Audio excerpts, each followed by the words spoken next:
ನಮಸ್ಕಾರ ವಿದ್ಯಾರ್ಥಿಗಳೇ. ನಾವು ಕಳೆದ ತರಗತಿಯಲ್ಲಿ ಎವಲ್ಯೂಷನ್ ಆಫ್ ರೇಡಿಯೋಗೆ ಸಂಬಂಧಪಟ್ಟ ಹಾಗೆ ರೇಡಿಯೋನ ಯಾರು ಕಂಡುಹಿಡಿದ್ರು, ಹೇಗೆ ಕಂಡುಹಿಡಿದ್ರು, ಮತ್ತೆ ರೇಡಿಯೋ ಈ ಒಂದು ಸಾಧನವನ್ನ ಕಂಡುಹಿಡಿತಕ್ಕಂತಹ ನಿಟ್ಟಿನಲ್ಲಿ ಯಾರೆಲ್ಲ ಎಫರ್ಟ್ ಅನ್ನ ಹಾಕಿದ್ರು ಅನ್ನೋದರ ಕುರಿತಾಗಿ ಒಂದಷ್ಟು ಚರ್ಚೆಯನ್ನ ಕೂಡ ನಾವು ಕಳೆದ ತರಗತಿಯಲ್ಲಿ ಕೂಡ ಮಾಡಿದ್ವಿ. ಈ ಒಂದು ತರಗತಿಯಲ್ಲಿ ನಾವು ರೇಡಿಯೋ ನೆಟ್ವರ್ಕ್ಗಳನ್ನ ಅಂದ್ರೆ ಸಂಪರ್ಕ ಜಾಲತಾಣಗಳನ್ನ ಹೇಗೆಲ್ಲ ಅವರು ಮುಂದೆ ಅಭಿವೃದ್ಧಿಯನ್ನ ಪಡಿಸಿದ್ರು, ಏನೆಲ್ಲ ಹೊಸ ಹೊಸ ರೇಡಿಯೋ ನೆಟ್ವರ್ಕ್ಗಳು ಕೂಡ ಅಂದ್ರೆ ರೇಡಿಯೋ ಸಂಪರ್ಕ ಜಾಲತಾಣಗಳು ಹೇಗೆಲ್ಲ ಅಭಿವೃದ್ಧಿ ಆಯಿತು ದೇಶದಲ್ಲಿ, ಬೇರೆ ಬೇರೆ ದೇಶಗಳಲ್ಲಿ ಏನೆಲ್ಲ ಬದಲಾವಣೆಗಳು ರೇಡಿಯೋಗೆ ಸಂಬಂಧಪಟ್ಟ ಹಾಗೆ ಒಂದು ರೇಡಿಯೋ ಒಂದು ಪರ್ಸನ್ ಟು ಪರ್ಸನ್ ಕಮ್ಯುನಿಕೇಶನ್ ಆಗಿ ಇದ್ದಂತಹ ಒಂದು ರೇಡಿಯೋ ಮಾಸ್ ಕಮ್ಯುನಿಕೇಶನ್ ಆಗಿ ಹೇಗೆ ಬದಲಾವಣೆಯನ್ನ ಹೊಂತು ಅನ್ನೋದರ ಕುರಿತಾದ ಒಂದಷ್ಟು ಚರ್ಚೆಯನ್ನ ಕೂಡ ನಾವಿಲ್ಲಿ ಮಾಡೋಣ. After the World War I, radio has lifted with the close of the conflict in 1919. ನಿಮ್ಗೆಲ್ಲವೂ ಗೊತ್ತಿದೆ, ಇಡೀ ಜಗತ್ತು ಎರಡು ಮಹಾಯುದ್ಧಗಳನ್ನ ಕೂಡ ಕಂಡಿದೆ. ಒಂದು ಮೊದಲನೇ ಮಹಾಯುದ್ಧ 1919ರಲ್ಲಿ ಶುರುವಾಗುತ್ತೆ, ಎರಡನೇದು 1942ರಲ್ಲಿ ಕೂಡ ಶುರುವಾಗ್ತಕ್ಕಂಥದ್ದು. ಸೊ ಈ ಒಂದು ಮೊದಲನೇ ಮಹಾಯುದ್ಧ ನಡೆದ ನಂತರದ ಅವಧಿಯಲ್ಲಿ ಮತ್ತೆ after the World War I, radio has lifted with the close of the conflict in 1919. 1919ರ ವೇಳೆಗೆ ರೇಡಿಯೋ ಜಗತ್ತಿನಾದ್ಯಂತ ಸಾಕಷ್ಟು ದೊಡ್ಡ ಮಟ್ಟದಲ್ಲಿ ಸದ್ದು ಮಾಡೋದಕ್ಕೆ ಶುರು ಮಾಡುತ್ತೆ. ಮತ್ತೆ ಯಾವಾಗ ಈ ಒಂದು ವರ್ಲ್ಡ್ ವಾರ್ ಕೂಡ ಬರೋದಕ್ಕೆ ಶುರುವಾಗತ್ತೆ, ಅವುಗಳೆಲ್ಲದರ ಸಂದರ್ಭಗಳಲ್ಲಿಯೂ ಕೂಡ ರೇಡಿಯೋದ ಒಂದು ಪಾತ್ರ ಅಥವಾ ರೋಲ್ ಅಂತಕ್ಕಂಥದ್ದು ತುಂಬಾ ದೊಡ್ಡ ಮಟ್ಟದಲ್ಲಿ ಕೂಡ ಇರ್ತಕ್ಕಂತಹದ್ದು. ಅವತ್ತಿನ ದಿನಗಳಲ್ಲಿ ಇಡೀ ಪ್ರಪಂಚದಲ್ಲಿ ಯಾವ ಜನಕ್ಕೂ ಕೂಡ ರೇಡಿಯೋನ ಹೊರತುಪಡಿಸಿ ಬೇರೆ ಮಾಧ್ಯಮಗಳು ಇರಲಿಲ್ಲ. ಕಮ್ಯುನಿಕೇಶನ್ ಅಲ್ಲಿ ಏನ್ ಆಗ್ತಾ ಇದೆ, ವಾರ್ ಫೀಲ್ಡ್ ಅಲ್ಲಿ ಏನ್ ಆಗ್ತಾ ಇದೆ, ವಾಸ್ತವವಾಗಿ ಏನ್ ಆಗ್ತಾ ಇದೆ ಅನ್ನೋದ್ರ ಯಾವುದೇ ಸುಳಿವು ಕೂಡ ಸಿಗದೆ ಇರುವಂತಹ ಸ್ಥಿತಿಗಳು ಇತ್ತು. ಸೊ ಹಾಗಾಗಿ 1919ರ ವೇಳೆಗೆ ರೇಡಿಯೋ ಸಾಕಷ್ಟು ಜನಪ್ರಿಯತೆಯನ್ನ ಕೂಡ ಇಡೀ ಪ್ರಪಂಚದಾದ್ಯಂತ ಜನಪ್ರಿಯತೆಯನ್ನ ಕೂಡ ಗಳಿಸ್ಕೊಂಡಿರುತ್ತೆ. A number of small stations begin operation using technologies that had developed during the war. So ಈ ಒಂದು ವಾರ್ ಪೀರಿಯಡ್ ಏನಿದೆ, ಮೊದಲನೇ ಮಹಾಯುದ್ಧದ ಸಂದರ್ಭಗಳು ಏನಿದ್ದಾವೆ, ಆ ಮಹಾಯುದ್ಧಗಳ ಸಂದರ್ಭಗಳಲ್ಲಿ ಒಂದಷ್ಟು ಸಣ್ಣ ಸಣ್ಣ ರೇಡಿಯೋ ಕೇಂದ್ರಗಳನ್ನ ಕೂಡ ವೈಯಕ್ತಿಕವಾಗಿ ಈಗ 4 ಜನ ಸೇರ್ಕೊಳ್ತಾರೆ, ಅಲ್ಲಿ ಯಾವುದೋ ಒಂದು ಗ್ಯಾರೇಜ್ ಇರುತ್ತೆ ಅಥವಾ ಒಂದು ಜಾಗ ಇರುತ್ತೆ, ಅಲ್ಲಿ ಇಟ್ಕೊಂಡು ಆ ಒಂದು ಸ್ಟೇಷನ್ ನ ಡೆವಲಪ್ ಮಾಡ್ತಕ್ಕಂತಹದ್ದು, ಅಲ್ಲಿ ಬೇಕಾಗಿರ್ತಕ್ಕಂತಹ ಅವರ ಒಂದು ವಿಷಯಗಳು ಏನಿದ್ದಾವೆ, ಅವರಿಗೆ ಒಂದು ಇಷ್ಟ ಆಗ್ತಕ್ಕಂತಹದ್ದು, ಅವರ ಒಂದು ಆಸಕ್ತಿಕರವಾಗಿರ್ತಕ್ಕಂತಹ ವಿಷಯಗಳು ಏನಿದ್ದಾವೆ, ಆ ಒಂದು ವಿಷಯಗಳೆಲ್ಲವನ್ನೂ ಕೂಡ ಅವರದ್ದೇ ತರದ ಒಂದಷ್ಟು ಮೆಂಟಾಲಿಟಿ ಹೊಂದಿರತಕ್ಕಂತಹ ಜನಗಳು ಏನಿದ್ದಾರೆ ಅವರುಗಳಿಗೆ ಅವುಗಳನ್ನ ಕಲ್ಪಿಸುವಂತಹ ಕೆಲಸವನ್ನ ಕೂಡ ಇವರು ಈ ಸಣ್ಣ ಸಣ್ಣ ರೇಡಿಯೋ ಕೇಂದ್ರಗಳ ಮೂಲಕ ಕೂಡ ಮಾಡೋದಕ್ಕೆ ಶುರು ಮಾಡ್ತಾರೆ. ಒಂದಷ್ಟು ಸಣ್ಣ ಸಣ್ಣ ಅದಕ್ಕೆ ಬೇಕಾಗಿರ್ತಕ್ಕಂತಹ ಒಂದಷ್ಟು ತಂತ್ರಜ್ಞಾನವನ್ನು ಕೂಡ ಆ ಸಂದರ್ಭಗಳಲ್ಲಿ ಕೂಡ ಅವರು ತುಂಬಾ ಯಶಸ್ವಿಯಾಗಿ ಬಳಸ್ಕೊಳ್ತಕ್ಕಂತಹ ಕೆಲಸವನ್ನು ಕೂಡ ಮಾಡ್ತಾರೆ. So many of these stations developed regular programming that included religious ceremonies, sports and news.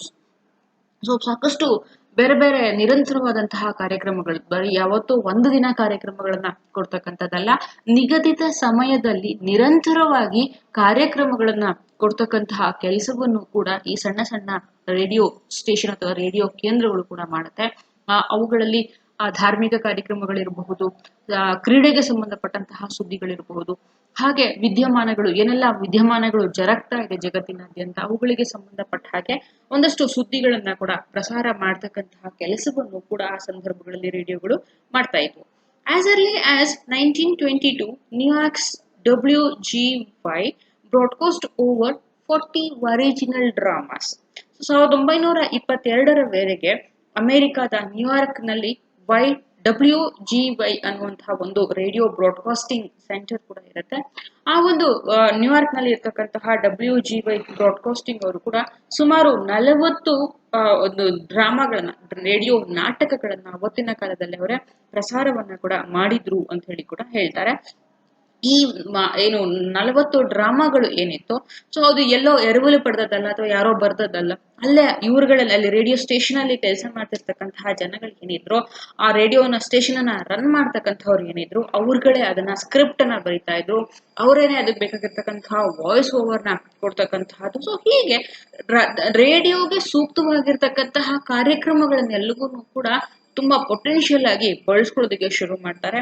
So ಅಷ್ಟರ ವೇಳೆಗೆ ಅಂದ್ರೆ 1922 ಅಷ್ಟೊತ್ತಿಗಾಗ್ಲೇ ರೇಡಿಯೋ ಒಂದು ಡ್ರಾಮಾ ಅಂತಹ ಕಾರ್ಯಕ್ರಮಗಳನ್ನ, ಅಂದ್ರೆ ನಾಟಕಗಳಂತಹ ಕಾರ್ಯಕ್ರಮಗಳನ್ನ ನಾಟಕಗಳನ್ನ ಪ್ರಸಾರ ಮಾಡ್ಲಿಕ್ಕೆ ಒಂದು ಉತ್ತಮವಾದಂತಹ ವೇದಿಕೆ ಅನ್ನುವಷ್ಟರ ಮಟ್ಟಿಗೆ ಅದು ರೇಡಿಯೋ ಅವತ್ತು ಬೆಳ್ಕೊಂಡ್ ಬರುತ್ತೆ. So showing radio's potential as a medium for drama, ನಾಟಕಗಳನ್ನ ತುಂಬಾ ಅತ್ಯಂತ ಯಶಸ್ವಿಯಾಗಿ ಈ ಒಂದು ರೇಡಿಯೋಗಳ ಮೂಲಕ ಜನಗಳಿಗೆ ತಲುಪಿಸಬಹುದು, ಆ ಮೂಲಕ ಒಂದಷ್ಟು ಸಂದೇಶವನ್ನ ಕೂಡ ಕೊಡಬಹುದು ಅನ್ನೋದು ಕೂಡ ಅವರಿಗೆ ಅವತ್ತಿನ ಹೊತ್ತಿಗೆ ಅಂದ್ರೆ 1922ರ ಹೊತ್ತಿಗೆ ಕೂಡ ಅವರಿಗೆ ಅದು ರಿಯಲೈಸ್ ಕೂಡ ಆಗಿರುತ್ತೆ. The WGY players created their own scripts and performed them live on air. So ನಾನು ಈಗಾಗಲೇ ಹೇಳ್ದ ಹಾಗೆ ಈ WGY ರೇಡಿಯೋ ಸ್ಟೇಷನ್ ಏನಿತ್ತು, ಅವರದೇ ಆಗಿರ್ತಕ್ಕಂತಹ ಒಂದು ಸ್ಕ್ರಿಪ್ಟ್ ಅನ್ನ, ಕಾರ್ಯಕ್ರಮಕ್ಕೆ ಬೇಕಾಗಿರ್ತಕ್ಕಂತಹ ಅವರದೇ ಸ್ವಂತವಾದಂತಹ ಅವರು ಸ್ಕ್ರಿಪ್ಟ್ ಗಳನ್ನ ತಯಾರು ಮಾಡ್ತಾ ಇದ್ರು. ಅದಕ್ಕೆ ಹೇಗೆ, ಯಾವ ಕಾರ್ಯಕ್ರಮಗಳಿಗೆ ಹೇಗೆ ಸ್ಕ್ರಿಪ್ಟ್ ಬೇಕು, ಏನ್ ಬೇಕು, ಅದಕ್ಕೆ ಹೇಗೆ ವಾಯ್ಸ್ ಓವರ್ ನ ಕೊಡಬೇಕು, ಅವುಗಳನ್ನೆಲ್ಲವನ್ನೂ ಕೂಡ ಅವರೇನೆ ತಯಾರಿಯನ್ನ ಕೂಡ ಮಾಡ್ಕೊಳ್ತಾ ಇದ್ರು. ಜೊತೆಗೆ ನೇರ ಪ್ರಸಾರಗಳನ್ನು ಕೂಡ ಅವತ್ತಿನ ಸಂದರ್ಭಗಳಲ್ಲೇ ಕೂಡ ಇವರು ಅವಾಗ್ಲೇ ಕೂಡ ಕೊಡ್ತಾರೆ. ಅಲ್ಲಿ ಧ್ವನಿ ಮುದ್ರಣವನ್ನ ಮಾಡಿ, ಅಂದ್ರೆ ಇವತ್ತಿನ ಹಾಗೆ ರೆಕಾರ್ಡ್ ಮಾಡಿ ಅವುಗಳನ್ನ ನಂತರದ ಅವಧಿಗಳಲ್ಲಿ ಅದನ್ನ ಪ್ಲೇ ಮಾಡೋದಕ್ಕೆ ಅವತ್ತು ಅವಕಾಶ ಇರ್ಲಿಲ್ಲ. ಅವದೆಲ್ಲವೂ ಕೂಡ ನೇರ ಪ್ರಸಾರದಲ್ಲೇ ಕೂಡ ಅವುಗಳೆಲ್ಲವೂ ಕೂಡ ಬರ್ತಾ ಇತ್ತು. So businesses such as department store, which often had their own stations, first put radio's commercial applications to use. So ಇದಾದ ನಂತರದ ಅವಧಿಗೆ ಬಂದಾಗ ಕೆಲವೊಂದಷ್ಟು ಡಿಪಾರ್ಟ್ಮೆಂಟಲ್ ಸ್ಟೋರ್ಸ್ಗಳು ಏನಿತ್ತು, ಅಂದ್ರೆ ಗ್ರೋಸರಿ ಸ್ಟೋರ್ಸ್ ಇರ್ಬೋದು, ವೆಜಿಟೇಬಲ್ಸ್ ಸ್ಟೋರ್ಸ್ಗಳಿರ್ಬೋದು. ಸೊ ಹೀಗೆ ಈ ಸ್ಟೋರ್ಗಳು ಎಲ್ಲರೂ ಇರ್ತಕ್ಕಂತಹ ಒಂದಷ್ಟು ಏನು ಬಿಸ್ನೆಸ್ ಅನ್ನ ಮಾಡ್ತಿದ್ದಾರೆ, ಅವರು ತಮ್ಮ ಬಿಸ್ನೆಸ್ ಅನ್ನ ಸ್ವಲ್ಪ ಪಬ್ಲಿಸಿಟಿ ಮಾಡಬೇಕು ಅನ್ನೋ ಒಂದು ಕಾರಣಕ್ಕೆ ಅವ್ರು ಏನ್ ಮಾಡ್ತಾರೆ, ಅವರದೇ ಆಗಿರ್ತಕ್ಕಂತಹ ಒಂದಷ್ಟು ರೇಡಿಯೋ ಸ್ಟೇಷನ್ಸ್ ಗಳನ್ನ ಕೂಡ ಅವರೇ ಎಸ್ಟಾಬ್ಲಿಷ್ ಅನ್ನ ಕೂಡ ಮಾಡ್ತಕ್ಕಂತಹದ್ದು.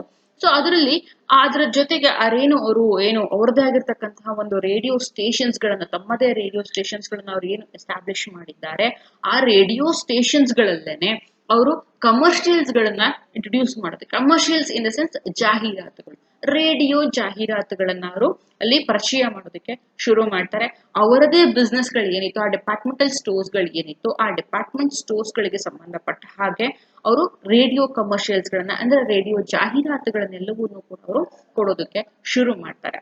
So however these stations did not advertise in a way that the modern radio listeners would recognize. ಆದರೆ ಅವತ್ತಿನ ದಿನಗಳಲ್ಲಿ ಬರ್ತಾ ಇದ್ದಂತಹ ಈ ಒಂದು ಅಡ್ವರ್ಟೈಸ್ಮೆಂಟ್ ಜಾಹೀರಾತುಗಳು ಏನಿತ್ತು, ಇವತ್ತು ನಾವು ಏನು ಜಾಹೀರಾತು ರೇಡಿಯೋಗಳಲ್ಲಿ ನಾವು ಜಾಹೀರಾತುಗಳನ್ನ ನೋಡ್ತೇವೆ, ಅಷ್ಟರ ಮಟ್ಟಿಗೆ ತಾಂತ್ರಿಕವಾಗಿ ಅದು ಡೆವಲಪ್ಮೆಂಟ್ ಅನ್ನ ಹೊಂದಿರಲಿಲ್ಲ. ಆದರೆ ಲಿಸ್ನರ್ಸ್ ಗಳಿಗೂ ಕೂಡ, ಅಂದ್ರೆ ಕೇಳುಗರಿಗೂ ಕೂಡ ಇವರು ಜಾಹೀರಾತುಗಳನ್ನ ಪ್ರಸಾರ ಮಾಡ್ತಿದ್ದಾರೆ ಅಂತಕ್ಕಂತಹ ಒಂದು ಕಾರ್ಯಕ್ರಮಗಳು ಯಾವುದು ವಾಸ್ತವವಾಗಿ, ಮತ್ತೆ ಈ ರೇಡಿಯೋ ಡ್ರಾಮಾಗಳು ಯಾವುದು, ಅಥವಾ ಈ ಒಂದು ಜಾಹೀರಾತುಗಳು ಯಾವುದು, ಇವುಗಳನ್ನ ಯಾವುದನ್ನು ಕೂಡ ಅವ್ರಿಗೆ ರೆಕಗ್ನೈಸ್ ಮಾಡೋದಕ್ಕೆ ಸಾಧ್ಯ ಆಗ್ತಿರ್ಲಿಲ್ಲ. ಸೊ ಅಷ್ಟರ ಮಟ್ಟಿಗೆ, ಅಂದ್ರೆ ಸ್ವಲ್ಪ ಮಟ್ಟಿಗೆನ ಒಂದಷ್ಟು ಬದಲಾವಣೆಗಳು ಗೊತ್ತಾಗ್ತಿತ್ತೆ ಹೊರತು, ಸೊ ಇವತ್ತಿನ ಹಾಗೆ ನಾವು ಏನು ರೇಡಿಯೋದಲ್ಲಿ ಒಂದು ಆಧುನಿಕವಾಗಿ ನಾವು ರೇಡಿಯೋದಲ್ಲಿ ನೋಡ್ತಕ್ಕಂತಹ ಜಾಹೀರಾತುಗಳು ಏನಿದ್ದಾವೆ, ಅಷ್ಟರ ಮಟ್ಟಿಗಿನ ಒಂದು ರೇಡಿಯೋಗಳನ್ನ, ಅಂದ್ರೆ ಜಾಹೀರಾತುಗಳನ್ನ ಅವತ್ತಿನ ಕಾಲದಲ್ಲಿ ಅವರು ಯಾರು ಕೂಡ ಕೊಡ್ತಿರ್ಲಿಲ್ಲ. Early radio advertisements consisted only of a general sales messages broadcast during business, ಅಂದ್ರೆ ಡೇ ಟೈಮ್ ಅಲ್ಲಿ, ಬಿಸ್ನೆಸ್ ಅವರ್ಸ್ ಅಲ್ಲಿ ಅಂತ ನಾವೇನ್ ಹೇಳ್ತೇವೆ, ಅವರು ಏನು ಶಾಪ್ಸ್ ಗಳನ್ನ ಓಪನ್ ಮಾಡ್ತಾ ಇದ್ರು ಆ ಟೈಮ್ಗಳಲ್ಲಿ ಮಾತ್ರ ಅಡ್ವರ್ಟೈಸ್ಮೆಂಟ್ಸ್ ಗಳನ್ನ ಕೊಡ್ತಕ್ಕಂತಹ ಕೆಲಸವನ್ನ ಕೂಡ ಮಾಡ್ತಾ ಇದ್ರು. ಆರಂಭದ ದಿನಗಳಲ್ಲಿ ರೇಡಿಯೋ ಜಾಹೀರಾತುಗಳು ಬಂದಂತದ್ದು ಕೂಡ ಹಾಗೆ ಆಗಿತ್ತು.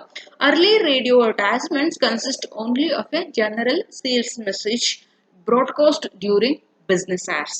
ಯಾವಾಗ ಆ ಒಂದು ಡಿಪಾರ್ಟ್ಮೆಂಟ್ ಸ್ಟೋರ್ಸ್ಗಳು ಅಥವಾ ಗ್ರೋಸರಿ ಶಾಪ್ಸ್ಗಳು ಇರ್ಬೋದು, ವೆಜಿಟೇಬಲ್ ಶಾಪ್ಸ್ ಇರ್ಬೋದು, ಯಾರು ಆವಂತಹ ಸಣ್ಣ ಸಣ್ಣ ಬಿಸ್ನೆಸ್ ಗಳನ್ನ ಮಾಡ್ತಾ ಇದ್ರು, ಯಾರು ಈ ತರ ಜಾಹೀರಾತುಗಳನ್ನ ಕೊಡ್ತಾ ಇದ್ರು, ಅವುಗಳು ಎಲ್ಲವೂ ಕೂಡ ಕೇವಲ ಅವರು ಯಾವಾಗ ಬಿಸ್ನೆಸ್ ಅನ್ನ ಮಾಡ್ತಾ ಇದ್ರು, ಎಷ್ಟು ಗಂಟೆ ಬೆಳಗ್ಗೆಯಿಂದ ಸಂಜೆ ತನಕ ಮಾಡ್ತಾರೆ ಅಂತಂದ್ರೆ ಆ ಸಂದರ್ಭಗಳಲ್ಲಿ ಮಾತ್ರ ಆ ಒಂದು ಇದನ್ನ ಕೂಡ ಜಾಹೀರಾತುಗಳನ್ನ ಮಾತ್ರ ಕೊಡ್ತಾ ಇದ್ರು. ಇನ್ನ ಬೇರೆ ಸಂದರ್ಭಗಳಲ್ಲಿ ಬೇರೆ ಬೇರೆ ಕಾರ್ಯಕ್ರಮಗಳನ್ನ ಕೂಡ ಅವರು ಬ್ರಾಡ್ಕಾಸ್ಟ್ ಮಾಡ್ತಿದ್ರು. With no hard sell or mention of price. So ನಮಗಿಲ್ಲಿ ಅಲ್ಲಿ ಯಾವ್ದಕ್ಕೆ ಎಷ್ಟು ಹಣವನ್ನ ಕೊಡಬೇಕು ಅಂತ ಹೇಳಿ ಅಥವಾ ಸೇಲ್ಸ್ಮನ್ಶಿಪ್ ಹೆಚ್ಚು ಮಾಡಬೇಕು ಅನ್ನುವಂತಹ ಯಾವುದೇ ರೀತಿಯಾಗಿರ್ತಕ್ಕಂತಹ ಒಂದು ಭಾವನೆಗಳು ಅವ್ರಿಗೆ ಇರಲಿಲ್ಲ. ಸೊ ಕೇವಲ ಅವುಗಳ ಪ್ರಚಾರವನ್ನ ಕೊಡಬೇಕು. ಸೊ ನಮ್ಮದು ಸ್ವಲ್ಪ ಪ್ರಚಾರ ಆಗ್ಲಿ, ನಾವು ಏನು ಮಾಡ್ತಾ ಇದ್ದೀವಿ ಅನ್ನೋದು ಪ್ರಚಾರ ಆಗಬೇಕು ಅನ್ನುವಂತಹ ಉದ್ದೇಶವನ್ನ ಇಟ್ಕೊಂಡಿದ್ರೆ ಹೊರತು ಇವತ್ತಿನ ಹಾಗೆ ಅಲ್ಲಿ ಪ್ರೈಸ್ ಅನ್ನ ಹೇಳ್ತಕ್ಕಂತಹದ್ದು ಮತ್ತೆ ಅದನ್ನ ನಮ್ಮ ಸೇಲ್ಸ್ಮನ್ಶಿಪ್ ಅನ್ನ ಹೆಚ್ಚು ಮಾಡಬೇಕು ಅನ್ನುವಂತಹ ಒಂದು ಮನಸ್ಥಿತಿಗಳು ಅವತ್ತಿನ ದಿನಗಳಲ್ಲಿ ಯಾವತ್ತೂ ಕೂಡ ಇರಲಿಲ್ಲ. At first ads ran only during the day, but as economic pressure mounted during the Great Depression in the 1930s. ನಿಮಗೆ ಗೊತ್ತಿರಬಹುದು, ಅಮೆರಿಕಾದಲ್ಲಿ 1929-30 ವೇಳೆಗೆ ಎಂಟೈರ್ ಅಮೆರಿಕಾದ ಎಕಾನಮಿ ಬಿದ್ದು ಹೋಗುತ್ತೆ. ಗ್ರೇಟ್ ಡಿಪ್ರೆಷನ್ ಕೂಡ ಶುರುವಾಗುತ್ತೆ. ಸೊ ಅವತ್ತಿನ ದಿನಗಳಲ್ಲಿ ಅಡ್ವರ್ಟೈಸ್ಮೆಂಟ್ಸ್ಗಳು ಮಾತ್ರ ads ran only during the day. ಬೆಳಗಿನ ಸಂದರ್ಭಗಳಲ್ಲಿ ಮಾತ್ರ ಈ ಒಂದು ಜಾಹೀರಾತುಗಳು ಪ್ರಸಾರ ಆಗ್ತಾ ಇತ್ತು. ಅದ್ರ ಜೊತೆಗೆ ಎಕನಾಮಿಕ್ ಪ್ರೆಷರ್ ಕೂಡ ಹೆಚ್ಚಾಗೋದಕ್ಕೆ ಶುರುವಾಗಿತ್ತು. ಯಾರಿಗೂ ಅವತ್ತು ಹಣಕಾಸು ಇರಲಿಲ್ಲ. ಈ ಒಂದು ರೇಡಿಯೋ ಸ್ಟೇಷನ್ಸ್ ಗಳನ್ನ ರನ್ ಮಾಡೋದಕ್ಕಾಗ್ಲಿ, ಡಿಪಾರ್ಟ್ಮೆಂಟ್ ಸ್ಟೋರ್ಸ್ ಗಳಲ್ಲಿ ಬಂದು ಅಥವಾ ಗ್ರೋಸರಿ ಶಾಪ್ಸ್ ಗಳಿಗೆ ಬಂದು ಜನ ಬಂದು ಅಲ್ಲಿ ಪರ್ಚೇಸ್ ಮಾಡುವಂತಹ ಪರಿಸ್ಥಿತಿಗಳೇ ಕೂಡ ಅವತ್ತು ಇರಲಿಲ್ಲ. ಸೊ ಯಾಕೆಂದ್ರೆ ಜನರ ಹತ್ರ ಯಾರ ಹತ್ರನೂ ಕೂಡ ಹಣ ಅನ್ನೋದೇ ಇರಲಿಲ್ಲ. ಸೊ ಇಡೀ ಅಮೆರಿಕಾವ ಎಂಟೈರ್ ಅಮೆರಿಕಾದ ಎಕನಾಮಿಕ್ ಸಿಸ್ಟಮ್ ಅವತ್ತು ಕೊಲ್ಯಾಪ್ಸ್ ಆಗಿ ಹೊರಟೋಗಿತ್ತು. ಸೊ ಹಾಗಾಗಿ ಜನರೆಲ್ಲರೂ ಕೂಡ ಸಾಕಷ್ಟು ಹಸಿವಿನಿಂದ ಬಳಲ್ತಾ ಇದ್ದಂತಹ ದಿನಗಳು ಕೂಡ ಅವತ್ತು ಇತ್ತು.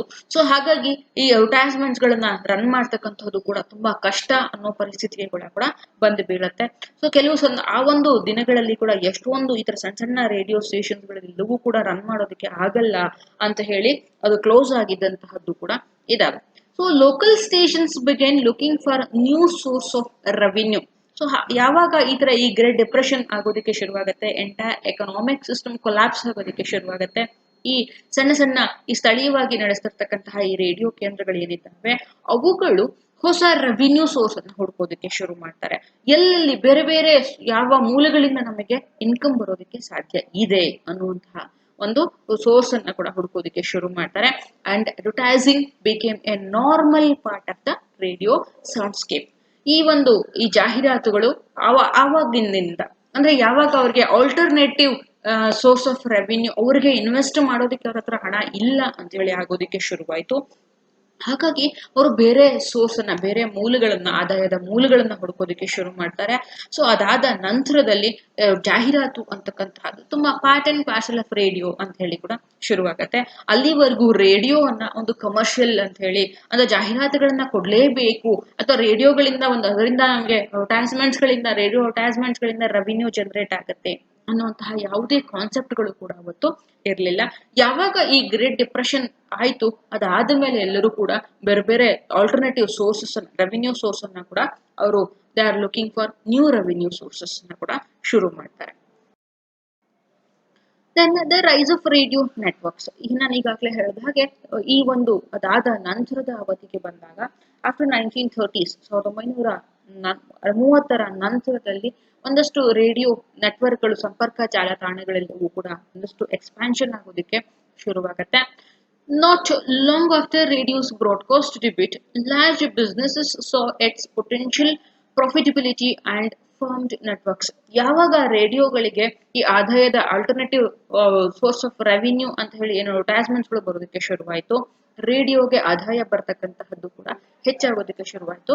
ಹೆಚ್ಚು ಜನ ರೇಡಿಯೋಗೆ ಜಾಹೀರಾತುಗಳನ್ನ ಕೊಡೋದಕ್ಕೆ ಶುರು ಮಾಡಿದ್ರು. ಆವಾಗ ಸಹಜವಾಗಿ ಇವರು ರೇಡಿಯೋದ ಬಿಸ್ನೆಸ್ಗಳು ಕೂಡ ಹೆಚ್ಚು ಪ್ರಾಫಿಟಬಲ್ ಆಗೋದಕ್ಕೆ ಶುರುವಾಗತ್ತೆ. ಆವಾಗ ಹೊಸ ನೆಟ್ವರ್ಕ್ ಗಳನ್ನ, ಹೊಸ ಸಂಪರ್ಕ ಜಾಲತಾಣಗಳನ್ನ ಕೂಡ ಇವರು ಅಭಿವೃದ್ಧಿ ಪಡಿಸುವ ನಿಟ್ಟಿನಲ್ಲಿ ಕೂಡ ಅವರು ತಮ್ಮ ಗಮನವನ್ನ ಕೂಡ ಕೊಡ್ತಕ್ಕಂತಹದ್ದು. In 1926, RCA started National Broadcasting Network NCB ಇವತ್ತು ಕೂಡ ಇರ್ತಕ್ಕಂತಹದ್ದು. ಸೊ RCA ಅಂತ ಹೇಳಿ ಅಂದ್ರೆ ಒಂದು ಕಮರ್ಷಿಯಲ್ ರೇಡಿಯೋ ಸ್ಟೇಷನ್ ಕೂಡ ಆಗಿರುತ್ತೆ ಇವತ್ತು. ಆ ಒಂದು ನ್ಯಾಷನಲ್ ಬ್ರಾಡ್ಕಾಸ್ಟಿಂಗ್ ನೆಟ್ವರ್ಕ್ ಅನ್ನುವಂತಹ ಒಂದು ಸಂಪರ್ಕ ಜಾಲತಾಣವನ್ನು ಕೂಡ 1926 ಅಲ್ಲಿ ಕೂಡ ಅದು ಡೆವಲಪ್ ಮಾಡುತ್ತೆ. Groups of stations that carried syndicated network programs along with a variety of local shows soon formed it red and blue network. So ಯಾವಾಗ ಈ ಗ್ರೂಪ್ಗಳೆಲ್ಲವೂ ಕೂಡ ಒಂದು ಬ್ರಾಡ್ಕಾಸ್ಟಿಂಗ್ ನೆಟ್ವರ್ಕ್ ಅಂತ ಹೇಳಿ ಬಂದಾಗ, ಸೊ ಯಾರೋ ಈಗ for example all India radio ಅಂತ ಹೇಳಿ ತಗೊಳ್ಳೋಣ. ಆಲ್ ಇಂಡಿಯಾ ರೇಡಿಯೋ ಒಂದು ಬ್ರಾಡ್ಕಾಸ್ಟಿಂಗ್ ನೆಟ್ವರ್ಕ್. ಅವರು ಇಡೀ ದೇಶದಾದ್ಯಂತ ಒಂದು ನೆಟ್ವರ್ಕ್ ಅನ್ನು ಕೂಡ ಹೊಂದಿದ್ದಾರೆ. ಆ ಒಂದು ಆಲ್ ಇಂಡಿಯಾ ರೇಡಿಯೋದ ಅಡಿಯಲ್ಲಿ ಇಡೀ ದೇಶದಾದ್ಯಂತ ಎಲ್ಲಾ ಕಡೆಗಳಲ್ಲೂ ಕೂಡ ರೇಡಿಯೋ ಸ್ಟೇಷನ್ಸ್ ಗಳನ್ನ ನೋಡ್ತೀವಿ. ಎಲ್ಲಾ ಸ್ಟೇಟ್ ಗಳಲ್ಲಿ ನೋಡ್ತೀವಿ, ಇಂಟರ್ನ್ಯಾಷನಲ್ ಲೆವೆಲ್ ಅಲ್ಲಿ ನೋಡ್ತೀವಿ, ಹಾಗೆ ಸ್ಥಳೀಯವಾಗಿ ಜಿಲ್ಲಾ ಮಟ್ಟದಲ್ಲಿಯೂ ಕೂಡ ನಾವು ಈ ನೆಟ್ವರ್ಕ್ ಸ್ಟೇಷನ್ಸ್ ಗಳನ್ನ ಕೂಡ ನಾವು ನೋಡ್ತಕ್ಕಂಥದ್ದು. ಸೊ ಹಾಗೇನೆ ಒಂದೊಂದು ಈ ತರದ ಒಂದೊಂದು ನೆಟ್ವರ್ಕ್ ಗಳನ್ನೇ, ರೇಡಿಯೋ ಬ್ರಾಡ್ಕಾಸ್ಟಿಂಗ್ ನೆಟ್ವರ್ಕ್ ಗಳನ್ನೇ ಕೂಡ ಅವರು ಅವತ್ತು ಎಸ್ಟಾಬ್ಲಿಷ್ ಮಾಡೋದಕ್ಕೆ ಶುರು ಮಾಡ್ತಾರೆ. ಹಾಗೇನೆ groups of stations that carried syndicated network program. So program ಗಳನ್ನ ಇವರೇನೆ ಹೊಸ ಪ್ರೋಗ್ರಾಮ್ಸ್ ಗಳನ್ನ ಇವರೇನೆ ಮಾಡ್ತಕ್ಕಂಥದ್ದು, ಕಾರ್ಯಕ್ರಮಗಳನ್ನ ತಯಾರು ಮಾಡ್ತಕ್ಕಂತಹದ್ದು, ಅವುಗಳಿಗೆ ಬೇಕಾದ ಹಾಗೆ ಸರಿಯಾಗಿ ಜಾಲತಾಣಗಳನ್ನೆಲ್ಲವನ್ನೂ ಕೂಡ ತಯಾರು ಮಾಡ್ತಕ್ಕಂತಹದ್ದು, ಹೆಣಿತಕ್ಕಂತಹ ಕೆಲಸವನ್ನ ಕೂಡ ಮಾಡ್ತಾರೆ. ಸೊ ಈ ಒಂದು ಸಂದರ್ಭಗಳಲ್ಲಿ ಸ್ಥಳೀಯ ಕಾರ್ಯಕ್ರಮಗಳಿಗೂ ಕೂಡ ಹೆಚ್ಚು ಪ್ರಾಶಸ್ತ್ಯವನ್ನ ಕೂಡ ಕೊಡ್ತಕ್ಕಂತಹದ್ದು. ಅವಲ್ಲಿ ಏನು ಕಾರ್ಯಕ್ರಮಗಳು ಬೇರೆ ಬೇರೆ ವಿಭಿನ್ನವಾದಂತಹ ಕಾರ್ಯಕ್ರಮಗಳು ಏನು ಬರ್ತಾ ಇತ್ತು, ಆ ಕಾರ್ಯಕ್ರಮಗಳಿಗೆ ಒಂದು ರೆಡ್ ಮತ್ತೊಂದು ಬ್ಲೂ ಅಂತ ಹೇಳಿ ಎರಡು ಬಣ್ಣಗಳನ್ನ ಅವರು ಐಡೆಂಟಿಫೈ ಮಾಡಿದ್ರು. ಆ ಬಣ್ಣಗಳ ಮೂಲಕ ಕಾರ್ಯಕ್ರಮಗಳನ್ನ ಕೂಡ ಪ್ರಸಾರವನ್ನ ಕೂಡ ಮಾಡ್ತಾ ಇದ್ರು. 2 years after the creation of NBC, the United Independent Broadcasters became the Columbia Broadcasting System. So 2 ವರ್ಷದ ನಂತರ NBC ಶುರುವಾದ, ಅಂದ್ರೆ ನ್ಯಾಷನಲ್ ಬ್ರಾಡ್ಕಾಸ್ಟಿಂಗ್ ನೆಟ್ವರ್ಕ್ ಅಮೆರಿಕಾದಲ್ಲಿ ಏನು ಶುರುವಾಗುತ್ತೆ, ಅದು ಶುರುವಾದ 2 ವರ್ಷಗಳ ನಂತರ ಯುನೈಟೆಡ್ ಇಂಡಿಪೆಂಡೆಂಟ್ ಬ್ರಾಡ್ಕಾಸ್ಟರ್ಸ್ ಅಂದ್ರೆ ಅಮೆರಿಕದಲ್ಲಿ ಇರತಕ್ಕಂತಹ ಒಂದು ಪ್ರಸಾರಕರು ಏನಿದ್ದಾರೆ ಅವರುಗಳೆಲ್ಲರೂ ಕೂಡ ಅವರದೇ ಆಗಿರ್ತಕ್ಕಂತಹ ಸ್ವತಂತ್ರವಾಗಿರ್ತಕ್ಕಂತಹ ಒಂದು ಕೊಲಂಬಿಯಾ ಬ್ರಾಡ್ಕಾಸ್ಟಿಂಗ್ ಸಿಸ್ಟಮ್ ಅಂತಕ್ಕಂತಹ ಒಂದು ಹೊಸ ನೆಟ್ವರ್ಕ್ ಅನ್ನ ಅಥವಾ ಹೊಸ ಸಂಪರ್ಕ ತಾಣವನ್ನ ಕೂಡ ಇವರೇ ಕೂಡ ಅಭಿವೃದ್ಧಿಯನ್ನ ಕೂಡ ಪಡಿಸ್ತಕ್ಕಂತಹದ್ದು. And began competing with the existing red and blue network. So ಅವರು ಹೊಸದಾಗಿ ಇವರದೇ ಆದಂತಹ ಒಂದು ಇಂಡಿಪೆಂಡೆಂಟ್ ಆಗಿರ್ತಕ್ಕಂತಹ ಸ್ವತಂತ್ರವಾಗಿರ್ತಕ್ಕಂತಹ ಒಂದು ಜಾಲತಾಣವನ್ನ ಇವರೇ ಅಭಿವೃದ್ಧಿ ಪಡಿಸೋದ್ರ ಮೂಲಕ, ಕೊಲಂಬಿಯಾ ಬ್ರಾಡ್ಕಾಸ್ಟಿಂಗ್ ಸಿಸ್ಟಮ್ ಅನ್ನ ಅಭಿವೃದ್ಧಿ ಪಡಿಸೋದ್ರ ಮೂಲಕ ಈಗ ಆಲ್ರೆಡಿ ಎಕ್ಸಿಸ್ಟೆನ್ಸ್ ಅಲ್ಲಿ ಇರ್ತಕ್ಕಂತಹ ರೆಡ್ ಅಂಡ್ ಬ್ಲೂ ನೆಟ್ವರ್ಕ್ ಗಳೇನಿತ್ತು, ಅಂದ್ರೆ ನ್ಯಾಷನಲ್ ಬ್ರಾಡ್ಕಾಸ್ಟಿಂಗ್ ಸಿಸ್ಟಮ್ ಅವರು ಏನು ರೆಡ್ ಅಂಡ್ ಬ್ಲೂ ನೆಟ್ವರ್ಕ್ ಗಳನ್ನ ಕೊಡ್ತಾ ಇದ್ರು, ಅಂದ್ರೆ ಏನು ಕಾರ್ಯಕ್ರಮಗಳನ್ನ ಆ ಮೂಲಕ ಅವರು ಪ್ರಸಾರವನ್ನ ಮಾಡ್ತಾ ಇದ್ರು, ಅವ್ರಗಳಿಗೆ ಅವರು ಕಾಂಪಿಟೇಷನ್ ಅನ್ನ, ಪೈಪೋಟಿಯನ್ನ ಕೊಡ್ತಕ್ಕಂತಹ ಕೆಲಸವನ್ನು ಕೂಡ ಇವರು ಮಾಡ್ತಾರೆ. ಸೊ ಅಷ್ಟರ ಮಟ್ಟಿಗೆ ರೇಡಿಯೋ ಸಂಪರ್ಕ ಜಾಲತಾಣಗಳೆಲ್ಲವೂ ಕೂಡ ಅವತ್ತು ಬೆಳವಣಿಗೆಯನ್ನು ಕೂಡ ಹೊಂದೋದಕ್ಕೆ ಶುರುವಾಗತ್ತೆ. Will continue next. Thank you.